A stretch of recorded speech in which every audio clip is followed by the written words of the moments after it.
دختر رسول اپنے بابا کے پاس آئی اور کہتی ہے کل میں نے رات ایک عجیب منظر دیکھا. کہا بیٹی کیا دیکھا؟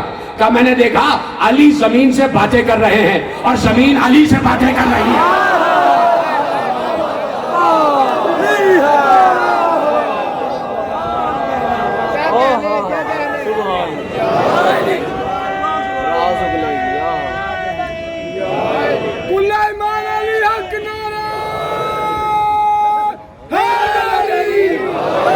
عالم اہل سنت نے روایت لکھی کہ رسول کی بیٹی نے کہا کہ میں نے رات دیکھا کہ زمین علی سے باتیں کر رہی ہے. رسول آنکھوں میں آنسو سجدے میں گرے, سجدے سے سر اٹھا کر کہا بیٹی تیرا عقد اس احسن ترین انسان سے ہوا ہے کہ زمین کو اللہ نے حکم دیا ہے جب مشرق و مغرب میں تجھ پر گزرے وہ علی سے بیان کر لے.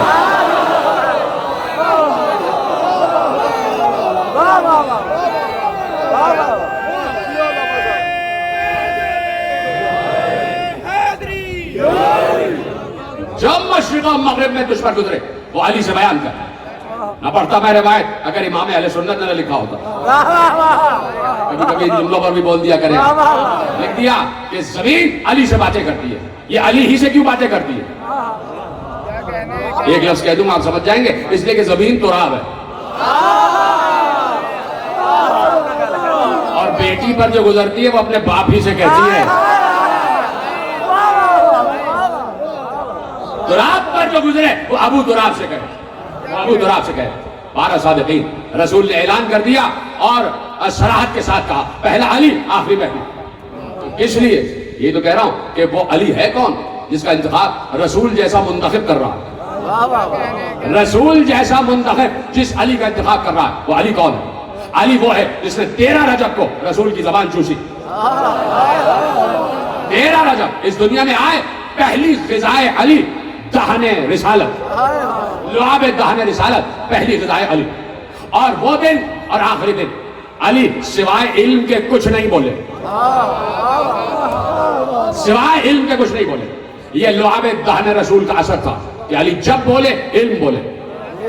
علی نے جب بات کی توریت و زبور و انجیل و قرآن سے بات کی, اور یہ لعاب دہن رسول کا اثر تھا جو علی کی زبان تک آیا. بتاؤ کیا اثر آیا؟ اجازت ہے بتاؤں؟ یہ لعاب دہن رسول کا اثر, تم تو صرف سمجھ رہے تھے کہ سلونی ہی لعاب دہن رسول کا اثر ہے, لیکن لعاب دہن رسول کا اثر کہاں کہاں تک گیا اور علی کو کیا کیا اختیار اور اقتدار عطا کیا. کسی نے علی مسند قضا پر بیٹھے تھے اور کسی نے کہا یا علی آپ امت کے ساتھ انصاف نہیں کرتے. کیا گستاخیاں ہیں؟ یہ گستاخیاں صرف آج نہیں ہیں, ان گستاخیوں کا بھی ایک شجرہ ہے.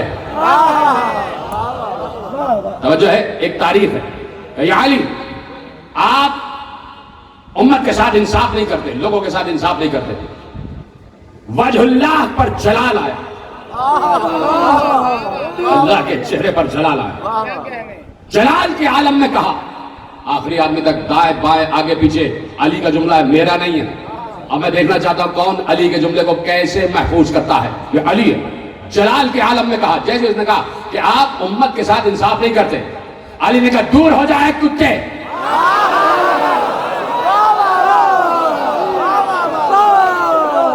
انسان تھا, علی نے کہا تو ہو گیا.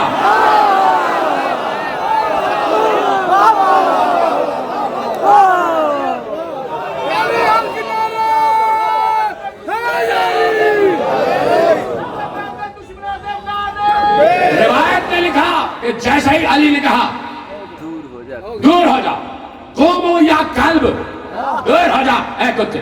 لکھا یہ ہے کہ وہ کتوں کی طرح بھونکنے لگا, علی کی طرف دیکھ کے بھونکنے لگا.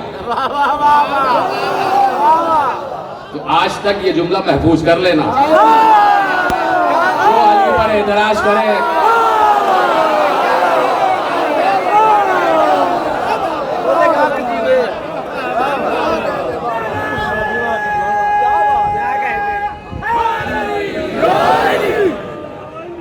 یہ ہے لعاب دہن رسول کا اثر کہ علی کی زبان کن ہو گئی.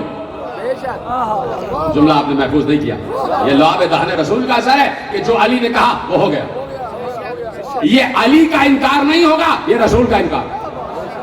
اور اگر اس علی کی فضیلت کا اقرار کیا تو گویا رسول کا اقرار کیا.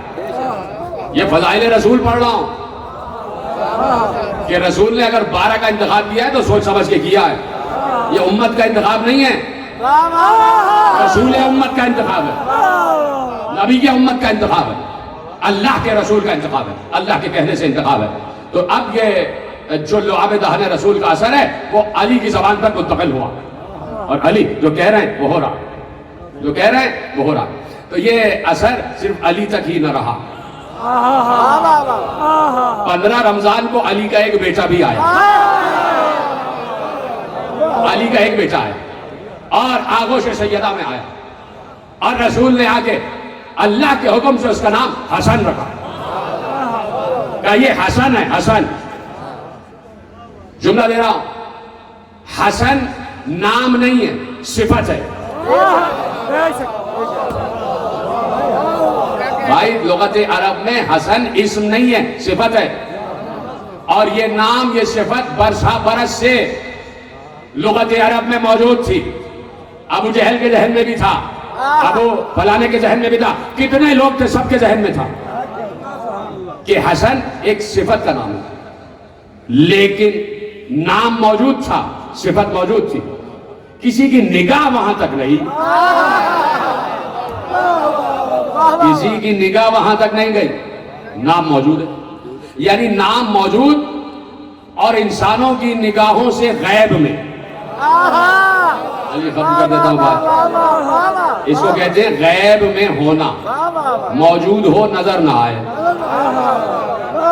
نام موجود لیکن کوئی دیکھ نہیں پا رہا. تو حسن صفت. تو پہلے نام رکھے جاتے تھے، لیکن یہ واحد بچہ پیدا ہوا جس کا نام ہی صفت اور صفت ہی نام. اس لیے صفت کو نام بنا دیا. کہ ہمارے یہاں طریقہ یہ ہے کہ بچہ پیدا ہوا، نام رکھ دیا عالم، بڑے ہو کے جاہل. نام رکھ دیا وکیل، بڑے ہو کے چور. تو نام کا اثر ضروری نہیں ہے کہ ذات پر ہو.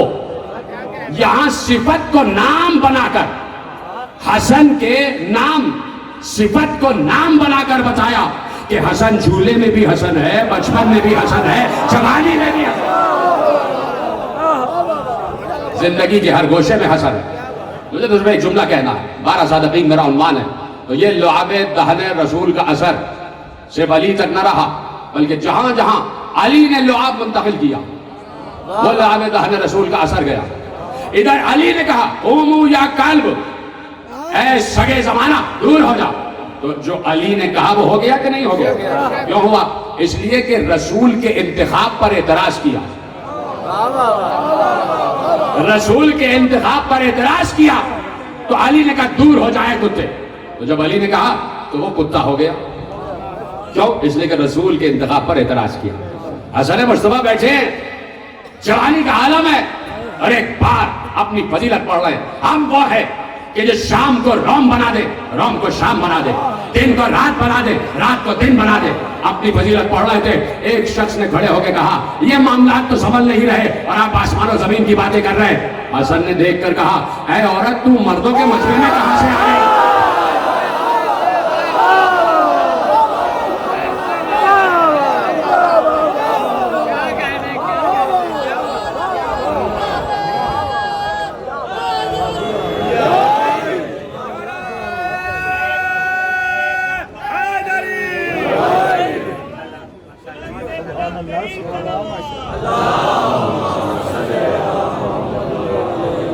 توجہ. تو یہ لعاب دہن رسول کا اثر، یہ ان کی فضیلت گویا رسول کی فضیلت پڑھی جائے، اور کسی کی فضیلت نہیں ہے. تو اب اسی رسول نے کہا کہ حسن سر سے لے شکم تک مجھ سے مشابہ، اور سینے سے قدموں تک حسین مجھ سے مشابہ. قدموں کی بات گویا رسول نے بتا دیا کہ اگر حسن مجتبیٰ کہیں کسی کو امان نامہ اپنے ہاتھوں سے لکھ کر دے تو وہ حسن کی تحریر نہیں، میری تحریر ہے. اور اگر حسین اپنے قدموں سے چلتے ہوئے کربلا چلے جائیں تو وہ حسین نہیں گئے، وہ میں گئے. آج 2 محرم کو حسین کربلا نہیں آئے، رسول کربلا آ گئے، پیغام رسول لے کے حسین کربلا میں داخل ہو گئے۔ آج 2 محرم حسین کربلا میں داخل ہوئے، جو مقام امام جعفر صادق ہے وہاں سے حسین کا داخلہ ہوا۔ اور جس جگہ آج چھوٹی سی نہر فرات اور وہاں پر مقام امام زمانہ ہے، وہ اس لیے مقام وہاں بنا ہے تاکہ یادگار ہو جائے کہ یہی وہ مقام ہے جہاں حسین کا گھوڑا چلتے چلتے رکا، جہاں گھوڑے نے آگے بڑھنے سے انکار کیا۔ اور وہی سیدھی سڑک شاہراہ سدرہ کہلاتی ہے اور وہ باب السدرہ پہ تمام ہوتی ہے۔ باب السدرہ اس لیے کہا جاتا ہے کہ وہاں حسین کی قبر کے سرحانے ایک بیری کا درخت لگا ہوا تھا، جو پہچان تھی کہ بیری کے درخت کے نیچے جو قبر ہے وہ رسول کے نواسے کی قبر ہے۔ جا کے پڑھنا تاریخ میں کہ رسول نے اپنے دور میں کئی مرتبہ کہا، سمجھ جاؤ گے، حدیث رسول نے کئی مرتبہ کہا بیری کا درخت کاٹنے والے پہ لعنت۔ میں دیکھ رہا ہوں لوگ رو رہے ہیں، بیری کا درخت کاٹنے والے پہ لعنت۔ لوگ سمجھتے نہیں تھے کہ رسول کیا کہہ رہے ہیں۔ جب حسین کے قبر کے سرحانے جو بیری کا درخت لگا تھا، جب اسے متوکل نے کٹوا دیا تاکہ لوگ پہچان نہ سکے کہ حسین کی قبر کہاں ہے، تب معلوم ہوا کہ رسول نے کس پہ لعنت کی۔ وہ باب سدرہ، اور یہیں پر مقام امام زمانہ کہ جہاں حسین کا گھوڑا چلتے چلتے رکا۔ میرے ذہن میں اس وقت کربلا ہے، میرا دل کٹ رہا ہے، تڑپ رہا ہے، اور میرا دل کہہ رہا ہے کہ مولا کسی طرح مجھے کربلا بلا لو۔ دل تڑپ رہا ہے، یہ پورا برس گزر گیا، ہر سال کربلا جاتا ہوں، لیکن اس سال حسین کے روضے کی زیارت نہ ہوئی، تو سب مل کے کہو کہ سب کو زیارت ہو جائے۔ تو میں تو تصور کر رہا ہوں کہ میں مقام امام زمانہ پہ کھڑا ہوا ہوں، اور یہ وہی مقام ہے جہاں حسین کے گھوڑے نے آگے بڑھنے سے انکار کیا۔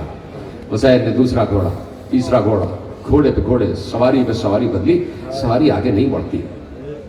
ایک بار حسین اترنے کے بعد خاک کو اپنی مٹھی میں لیا، سونگنے کے بعد ایک جملہ کہا جسے کلمہ استرجاع کہتے ہیں، انا للہ و انا الیہ راجعون۔ عباس قیامت تک ہمیں یہیں رہنا ہے، عباس یہی ہماری خیمہ گاہ، یہی ہماری قیام گاہ، قیامت تک ہماری قیام گاہ یہی ہے۔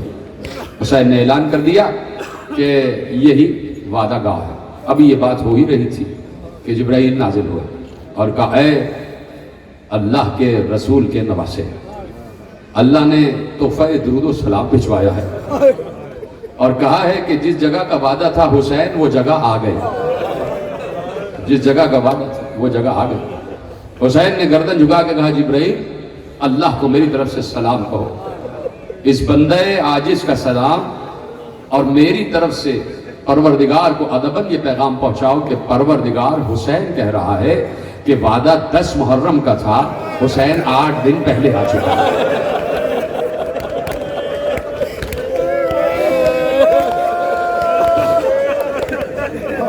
حسین 8 دن پہلے آ چکا ہے، اپنا وعدہ حسین کو یاد ہے۔ میرے عزیزو، حسین کو وعدہ یاد ہے، تم بتاؤ تمہیں اپنا وعدہ یاد ہے؟ تم سب کو اپنا وعدہ یاد ہے؟ تم نے عالم ارباب میں یہی وعدہ کیا تھا نا کہ میں فاطمہ کے لال پر گریا کروں۔ اپنا وعدہ نہ بھولنا، اپنا وعدہ نہ بھولنا۔ تم یہی کہتے ہو نا جب زیارت بارشہ پڑھتے، یا لیتنی کنا معکم، اے کاش ہم آپ کے ساتھ ہو۔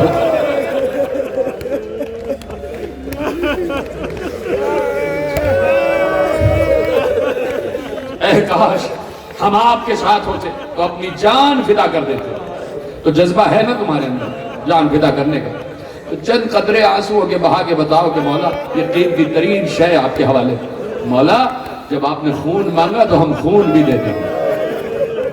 یہ سبق سیکھو اصحاب حسین سے، ناصران حسین سے، کہ آج تک جب قبر حسین پر جاتے ہو، جب سلام کرتے ہو تو ایک بار مڑتے ہو جانے جہاں گنج شہیدہ میں حسین کے اصحاب سو رہے ہیں، اور آواز دیتے ہو، السلام علیکم یا اولیاء اللہ و ابداہ، یا اسفیاء اللہ و ابداہ، یا انصار دین اللہ، یا انصار رسول اللہ، یا انصار امیر المؤمنین، اور پھر کیا کہتے ہو، السلام علیکم یا انصار فاطمہ الزہرا، اے زہرہ کے انصار تم پر سلام، اے رسول کے انصار تم پر سلام۔ اے علی کے انصار تم پر سلام، تم نے حق نصرت ادا کر دیا، اے اصحاب حسین تم نے حق نصرت ادا کر دیا، سلام ہو حبیب ابن مظاہر پر، سلام ہو مسلم ابن اوسجا پر، سلام ہو حر ابن یزید ریاحی پر، سلام ہو ہلال ابن نافع بجلی پر، سلام ہو عابس ابن حبیب شاکری پر، سلام ہو جناب سعید پر، جتنے اصحاب ہیں سب پر سلام ہو۔